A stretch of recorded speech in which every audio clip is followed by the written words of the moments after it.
Good morning mga langga, of din nyo ko mamit ko sang akon best friend sang college.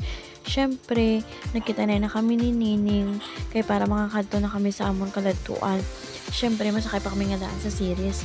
Kay dito kami ma-meet up sa Barido Ahoy. Kay siyempre dito kami malagaw kay para hindi na mabudlayan si Inday Pearl. Kay siyempre may bata na siya nga daan para hindi na siya mabudlayan maglakat-lakat pa. Siyempre, kami na lang nagdesisyon nga makadto to para makapaligo kami sa bye-bye kag makabanding. Iti syempre, how many years man wala kami kakita na since nga nag-graduate kami sa college kay tungod busy na ang mga life. Hindi pareho sang una, sang college kami, adlaw-adlaw kami gabanding, adlaw-adlaw kami ga-food, enjoy kami perme, subong yara na ta sa realidad nga, kinahanglan ta na magseryoso sa kabuhi, ta uy, magseryoso kuno. Syempre, natural lang na. Nagtiara na kita sa edad nga malapit na mamana, mamana.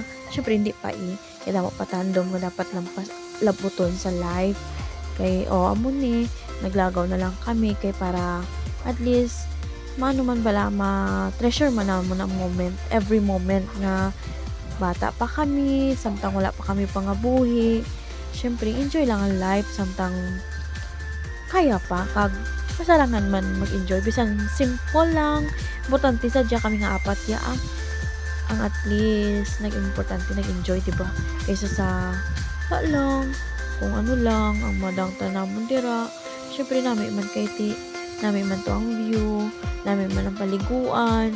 San simple lang, at least nagulupod kami na nga apat. Kumbaga nag-unite kami liwat after how many years.